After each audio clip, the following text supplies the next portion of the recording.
Uma sufocante busca de quase 30 dias tinha chegado ao fim na primeira semana de fevereiro de 2022.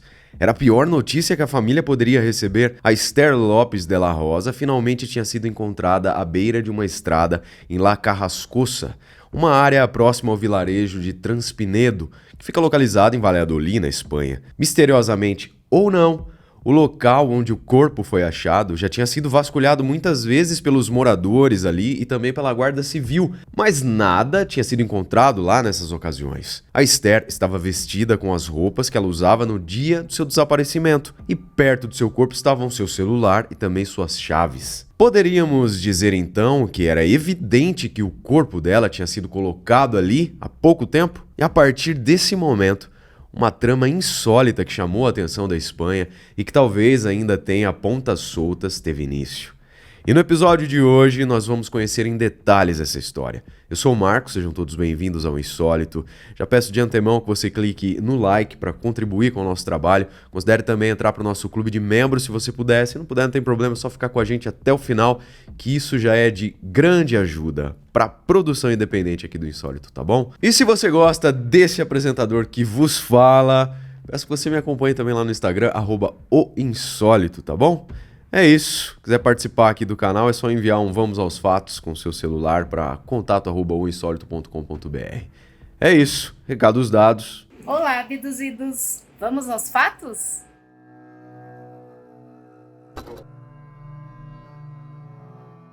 Tudo começou na quarta-feira, 12 de janeiro de 2022, quando Esther Lopes de la Rosa, uma jovem de 35 anos, saiu com 4 amigos para o bar James Dean, em Transpinedo, o lugar onde ela morava. O plano era assistir às semifinais da Supercopa da Espanha, um jogo que era entre Real Madrid e Barcelona. Após esse jogo, a Esther e 3 de seus amigos foram à casa de um deles, um homem chamado Luiz, que ficava ali a uns 5 quilômetros de distância de onde esses amigos estavam. Mais tarde, já na madrugada do dia 13, esses amigos foram a um outro bar e às 3 da manhã, um amigo deixou a Esther perto de um restaurante chamado La Manha. Depois disso, ninguém mais teve notícias dela. Antes de começar o caso, pessoal, eu quero deixar bem claro aqui para vocês que devido à repercussão e à natureza do crime, inicialmente essa história foi mantida em sigilo, de justiça, e alguns pontos só foram revelados recentemente,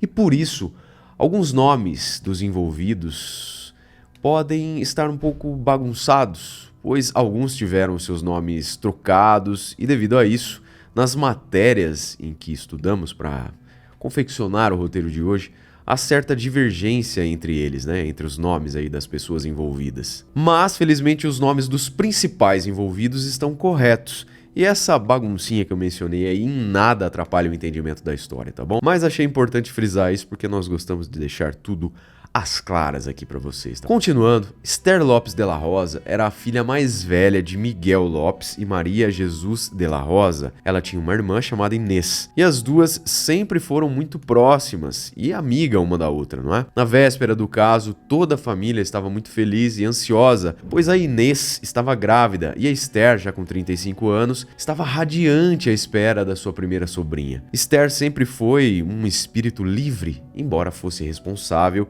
e ainda morasse com os pais. Ela era trabalhadora, financeiramente independente e gostava de sair com os amigos sem hora para voltar. No dia 12 de janeiro de 2022, aconteceu o jogo que eu mencionei para vocês, da Supercopa entre Real Madrid e Barcelona.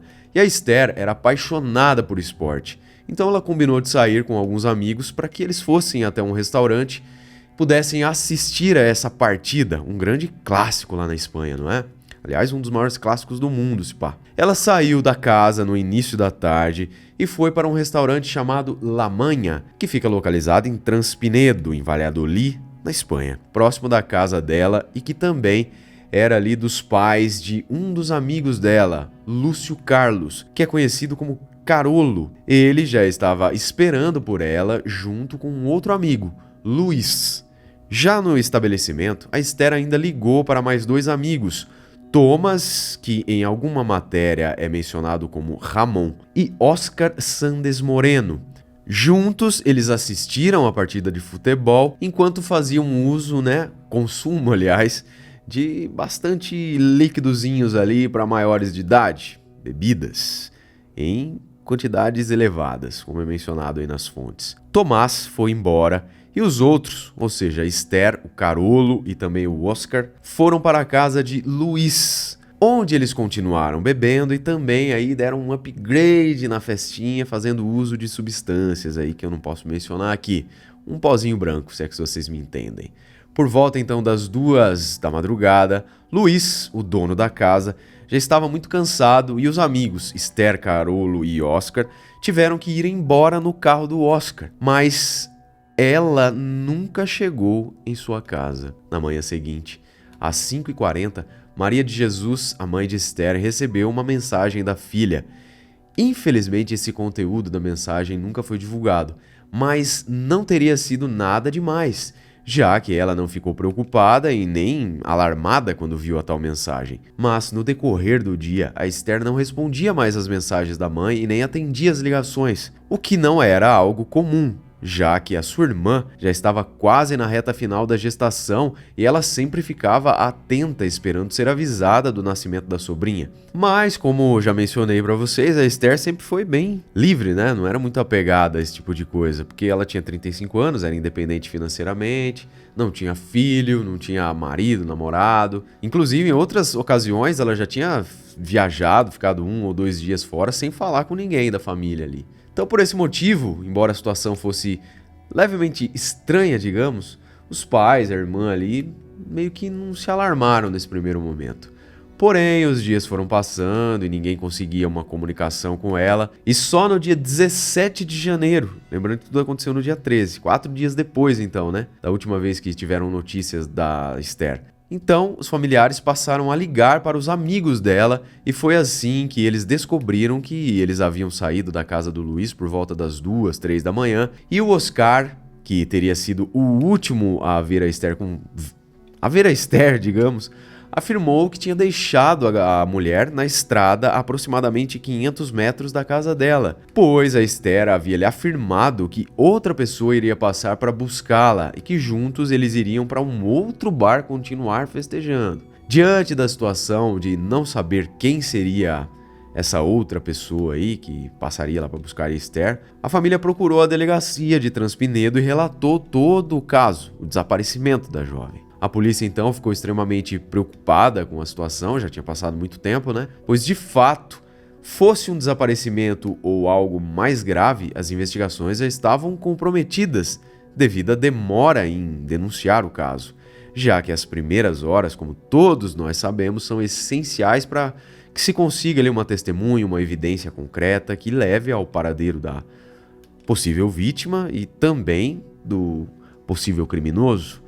Como a denúncia foi feita no fim do dia, as buscas por ela só começaram no dia seguinte, ou seja, no dia 18 de janeiro. Todas as mídias sociais e programas de televisão estampavam então o caso e pediam por informações. Amigos e familiares distribuíram cartazes, enquanto os policiais e investigadores faziam buscas por toda a região onde ela teria sido deixada pelo tal Oscar. Já no dia 22 de janeiro, a polícia prendeu o primeiro suspeito, o Tomás, de 48 anos, já que ele tinha sido identificado como um dos amigos que estavam com a Esther lá no bar. Além disso, ele também era um dos amigos mais antigos da Esther e a polícia descobriu que ele tinha uma ficha criminal por extorsão. Em depoimento, esse tal Thomas afirmou que de fato ele e Esther eram muito próximos, tanto que ela dormia na casa dele quando queria, mas ele afirmou que não tinha nenhum envolvimento mais íntimo com ela, pois ele havia ido embora logo que a partida terminou. Tomás foi mantido em prisão preventiva por 6 dias, e nessa prisão aí ele foi muito pressionado pelos policiais, mas ele nunca mudou sua versão e ainda fez greve de fome. A casa dele chegou a ser periciada, e toda a residência, na verdade, estava um verdadeiro lixão, para falar o português claro. Muita bagunça, casa suja pra caramba. Tanto que um dos argumentos era que se ele fosse culpado de algo, ele teria limpado toda a casa para tentar ocultar alguma evidência. Toda a casa foi checada e nenhuma evidência que o ligasse a Esther foi encontrada. Então, ele foi liberado no dia 28 de janeiro. Durante os dias seguintes, as buscas por Esther foram de proporções gigantescas, pessoal. E em um único dia, mais de 600 pessoas estavam envolvidas na procura por ela. No dia 29 de janeiro, foi realizada a maior operação de busca por ela, contando aí com aproximadamente 450 pessoas, voluntários, 150 agentes da polícia, o corpo de bombeiros, cães farejadores, helicópteros e até drones. Os rios ali, os lagos da região foram checados, áreas muito arborizadas de mata, poços e locais abandonados, tudo. É importante frisar também que toda a cidade estava à procura da Esther e até áreas de outras cidades próximas foram verificadas. Havia ali muito empenho em localizar a mulher desaparecida, tanto pela parte dos policiais quanto dos moradores, mas durante 23 dias nada foi encontrado. Então, no dia 5 de fevereiro, um caminhoneiro passou por uma rodovia lá denominada KM61 da estrada N122 e viu então que algo estava dentro de uma vala ao lado da estrada. Ao verificar, ele encontrou restos mortais supostamente de uma jovem mulher e imediatamente a polícia foi chamada. Ao lado dela foi encontrada sua bolsa que continha ali a sua identificação e de fato era Esther Lopes Della Rosa, que estava desaparecida. O local onde ela foi encontrada fica a cerca de 1,5 km da casa dela e a 1 km de onde Oscar afirmou que tinha deixado a mulher no fatídico dia. E, estranhamente, toda aquela área havia sido checada diversas vezes e ninguém tinha sido visto ali. O local era uma área de campo aberto e, por algum motivo inexplicável, nem o drone e nem os helicópteros que tinham sido usados ali naquela grande operação de busca foram capazes de localizar esse corpo aí nessas operações. Uma perícia foi feita no local que comprovou que de fato ela estava no mesmo lugar desde que desapareceu, mas que as pedras que estavam sobre ela comprovavam que ela teria sido movida do local onde perdeu a vida. Uma necropsia determinou que ela tinha sido vítima de um atropelamento que atingiu a mulher por trás e que o carro estaria ali a cerca de 45 km por hora quando a atropelou, causando ali várias fraturas no corpo, inclusive quebrando algumas vértebras e causando então a hemorragia interna. Mas essa não foi a causa da morte. A Esther, na verdade, foi deixada ao relento por várias horas e como naquela madrugada as temperaturas chegaram a menos 7 graus, ela teria falecido por hipotermia, de maneira lenta, dolorosa, angustiante, Passando várias horas ali sofrendo. Além disso, também havia suspeita de que ela teria sido agredida fisicamente, já que ela tinha hematomas no corpo que eram incompatíveis com o tal atropelamento. A perícia também concluiu que o caso não se tratava de um latrocínio, visto que sua bolsa, celular e até uma quantidade considerável do pozinho branco lá estavam ali juntos com ela. A perícia também afirmou que a jovem teria sido incapaz de pedir ajuda, pois ela estava com alta taxa de álcool e também substâncias ilícitas no organismo. E isso a teria deixado muito alterada psicologicamente, e por isso ela não teria conseguido nem mesmo gritar. Havia a possibilidade de tudo ser um simples acidente, o tal atropelamento aí. Entretanto, algumas evidências apontavam que o caso era muito mais do que isso. Além dos hematomas que apontavam que ela possivelmente tinha sido agredida antes, o local onde ela foi encontrada não tinha marcas de derrapagem dos pneus do veículo, nem vidro quebrado ou marcas de um acidente de carro. Além disso, ela foi encontrada de bruços, como se tivesse sido colocada no local. E sua posição não era compatível com uma projeção de um impacto do veículo. Isso deixou claro que o atropelamento teria acontecido em outro lugar e que o responsável teria movido Esther para onde ela foi encontrada. Então, essa pessoa aí teria deixado a mulher ali para morrer de frio. O laudo do IML também apontou que, caso ela tivesse sido socorrida, ela teria conseguido se salvar e sobrevivido, a essas sequelas que foram constatadas aí no exame necroscópico. Em suas mãos foram encontradas uma quantidade de fibras e um único fio corporal, podendo ser pelo ou cabelo, mas que a cor não era compatível com a cor dos pelos do cabelo dela. mas o fio não tinha raiz, o que impossibilitou uma identificação por DNA. Em uma parte de suas roupas, eles viram também que tinha uma mancha na cor azul, e imediatamente então as atenções foram voltadas para o amigo Oscar, que teria sido o último a vê-la e que tinha um carro Volkswagen T-Cross azul. O carro dele foi apreendido e levado para uma perícia, e um arranhão junto a uma marca do impacto foi encontrada do lado esquerdo do carro. Além disso, a altura do carro era compatível com as marcas de impacto encontradas no corpo da Esther. Entretanto, a análise química de tinta do carro do Oscar e também a tinta encontrada na Esther eram compatíveis. Mas havia outras coisas e atitudes suspeitas, assim como evidências digitais que deixavam claro um envolvimento do Oscar no caso.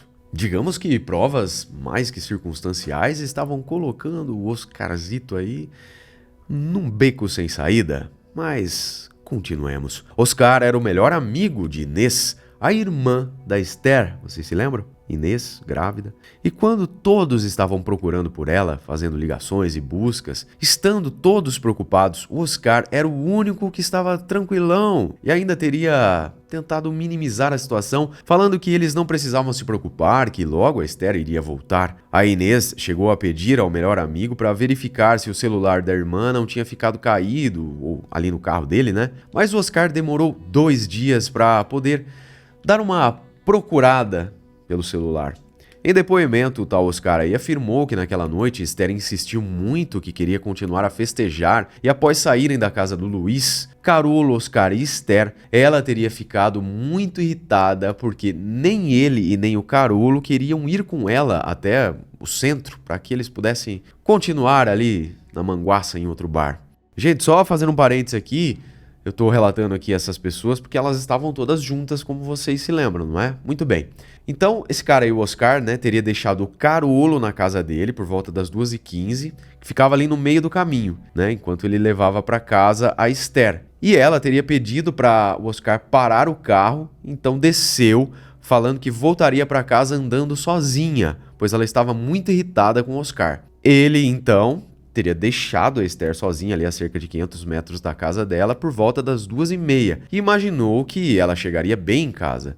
Depois disso, ele teria chegado em casa às 2h45, onde ele teria fumado um cigarro, desligado o celular e finalmente ido dormir ali por volta das 3h15. Além dessa versão ser totalmente diferente da que ele teria contado para a família, onde a Esther teria saído do carro para poder sair com outros amigos. Ainda tinha o fato de não fazer muito sentido ele deixar a sua amiga embriagada sozinha durante a madrugada, que estava ali congelante, né, a menos 7 graus. Além disso, Carolo também foi levado para prestar depoimento e ele garantiu que em nenhum momento a Esther teria falado que queria continuar bebendo, né, em outro bar e tal, nem que ela estaria saindo com outra pessoa depois. Esse Carolo aí garantiu ainda que quando foi deixado em casa, o Oscar e a Esther estavam bem e normais, embora claramente embriagados. A polícia decidiu fazer o rastreio dos celulares e descobriu que o PIN dos aparelhos contava uma história totalmente diferente.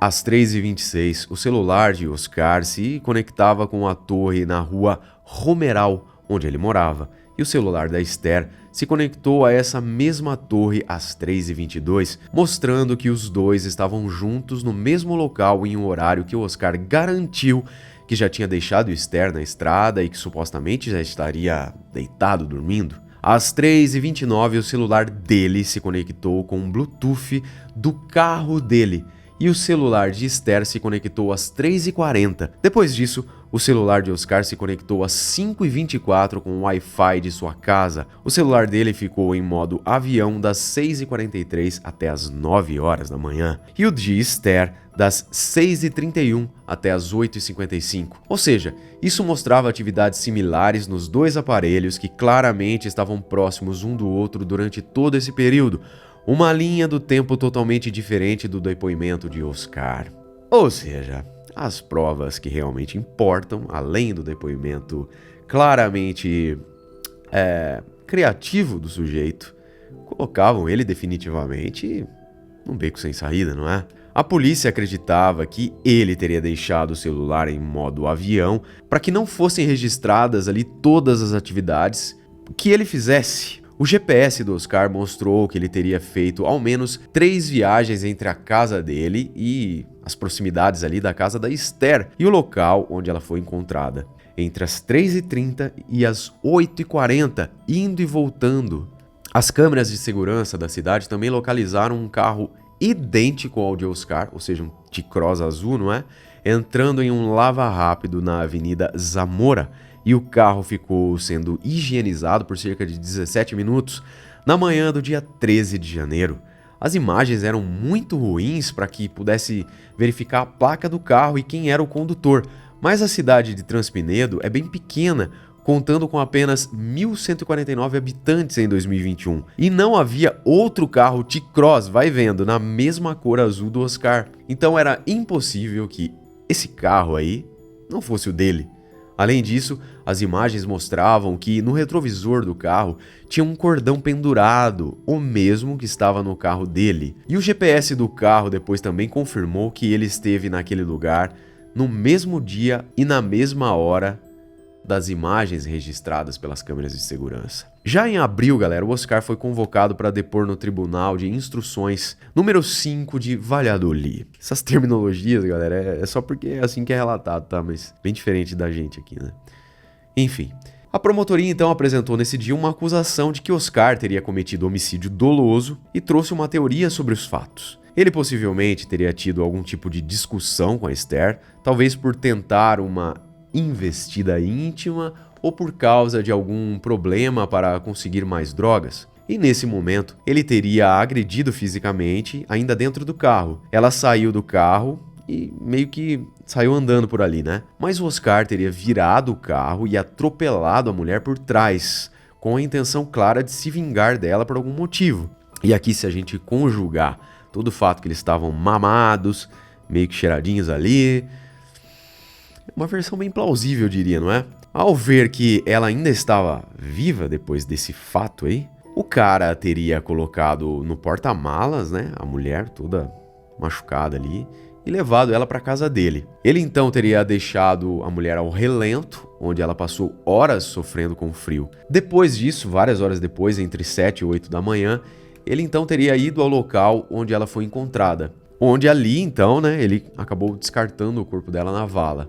E provavelmente foi ali que ela perdeu a vida. Ela ainda sofreu mais algum tempo ali, até que o frio finalmente causasse a falência múltipla ali dos órgãos. Aquela mensagem que Maria de Jesus, a mãe da Esther, recebeu às 5h40, lembram? Teria sido enviada pelo Oscar para tentar disfarçar a situação.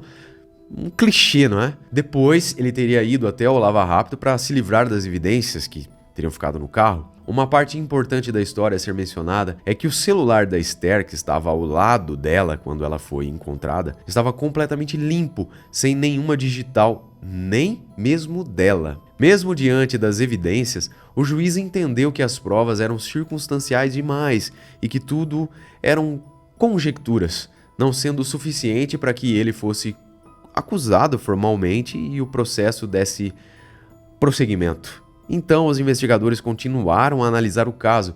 Caramba, velho, a polícia fez um baita trabalho aí de cruzamento, né, de dados, GPS, porra, prova circunstancial. Em agosto, um exame então mais minucioso comprovou que havia DNA de Esther Lopes de la Rosa no porta-malas do carro do Oscar e que estava tão aprofundado ali nas fibras do carpete que só poderiam ter sido transpassados para o carro se ela tivesse ficado deitada no local por um longo tempo. Ou seja, não podia ter sido transmitido por uma jaqueta dela que tinha sido deixada no carro. Não dava, digamos, para o advogado de defesa, né, para a linha de defesa, tentar falar que foi ali aquele lance que o DNA é transferido por objetos, etc e tal. Novamente, então, em 15 de dezembro já de 2023, Oscar Sandes Moreno compareceu ao Tribunal de Valladolid e manteve sua versão de que não tinha envolvimento com o caso da Esther, que só deixou a Esther na estrada perto da casa dela. Só, e foi embora. Ele ainda afirmou que as provas de DNA do seu carro, assim como a marca de colisão, foram plantadas pelos investigadores para uma acusação falsa contra ele. Novamente, o juiz que estava analisando o caso negou que houvesse provas suficientes, mas devido a ele ser o único suspeito com potencial, foi determinado que ele não pudesse mais, então, sair da cidade sem avisar. Ou seja, o cara ficou ali meio que na vista das autoridades. O seu passaporte foi apreendido e ele agora teria que comparecer todas as segunda-feiras diante do tribunal para assinar a sua presença, mas ele continuaria em liberdade. Infelizmente, pessoal, esse caso aparentemente está longe de ser concluído. Pois é, sinto muito dar essa informação a vocês, mas é isso mesmo. Ele segue meio que sendo investigado e a maior parte ainda segue sendo mantida em sigilo. Aqui, nós não sabemos se é só aí uma cortina de fumaça para o negócio ir assentando, meio caindo no esquecimento, porque não é só brasileiro que tem memória curta, tá? O mundo também tem, infelizmente. A gente espera que não, né? A gente espera que tenha realmente aí investigadores, né, com fibra, para que consigam, de repente, fazer uma conexão melhor. Não só os investigadores, porque os caras fizeram um bom trabalho, né? Algum advogado, algum promotor aí de justiça que, cara, que tenha uma capacidade maior, porque não é possível, cara. Tem juiz muito ruim também no mundo, né? Venhamos e convenhamos. Porque, cara, provas circunstanciais... Será que se trata só de uma coincidência bizarra? Se fosse só a questão do atropelamento aí e não tivesse a batida no corpo dela lá com a marca da tinta do carro dele, não tivesse DNA no porta-mala do carro dele, os cruzamentos de GPS do celular não tivessem sido muito ali comprometedoras, eu até poderia falar, putz... Será que o cara deixou chapadão, não se preocupou, não foi um cavalheiro de levar a mulher até a porta da casa dela, foi embora e aí de repente aconteceu mesmo um atropelamento, o cara se safou, foi uma infeliz coincidência, um outro carro azul. Mas cara, com tudo isso, se você conjugar, quem sabe ler um pingo é letra, não é? Mas é isso, galera, quero ouvir a opinião de vocês, tá? Deixa aí nos comentários, gosto muito de ler a opinião de vocês, vocês já sabem disso, né? Só lembrando... Segue o narrador lá no Instagram, @oinsólito, fechou? Então é isso, gente. Muito obrigado pela companhia. Beijo do Ruivo e até o próximo episódio.